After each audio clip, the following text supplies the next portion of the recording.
Hi, everybody. Welcome to another of the videos in the series of Demystifying Business Central. And this one involves looking at the GL accounts, chart of accounts, any specific account, and how the dimensions, the analysis dimensions, interact there. So let's pop into system. If you've seen some of these other videos, it's the same system. It's the same main page, same user. Everything is the same.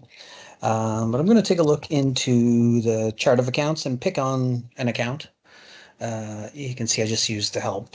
I could have used the menu options. I just used the lookup, or I guess it's called the tell me prompt, to get into the chart of accounts. I'm going to pick an account, at least an account with a balance on it.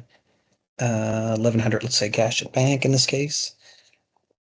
And there's a few, again, the menu, GL account, the submenus exist, home, account, and balance, and some more options if you choose to expose those. Under the sub menu account, see a whole bunch of more features you can use there. One is dimensions. So this would be in response to, kind of showing this feature is in response to going, hey, if you've made the transition from an account string to a native account plus these dimensions, well, what can you do with that?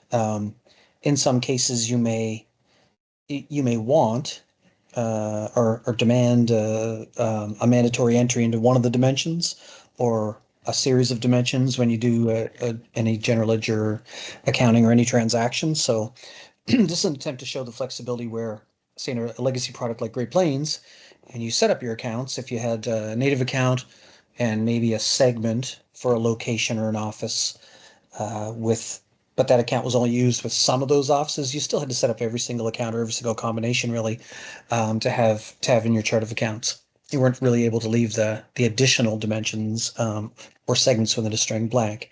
With dimensions, that's now available. So let me click on that accounts and dimensions, and we'll just see that I happen to have put 2 dimensions on this account. Office dimension, you can see there's a whole bunch of dimensions we could put there. I happen to only put 2 just to show this feature. The next column, you can see, specifies the dimension value to suggest or default into a transaction using that account. So an entry that might use 1100 cash at bank with the Office and SBU in that transaction may suggest Atlanta and corporate business unit.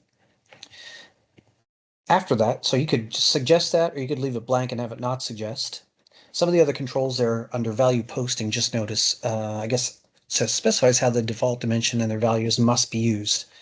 A common setting is to make it mandatory. When you use 1100 cash at bank, that account, with this setting, it's mandatory to fill in the Office dimension. Some of the other options there, and just simply no, it's not really. That's or I think you could even leave that one blank and it defaults to no, it's not mandatory. Now, on the second row down, I did much the same thing. The SBU dimension, I have it set to suggest the corporate or corp value for SBU.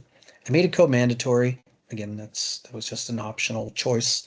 And you notice an allowed values filter.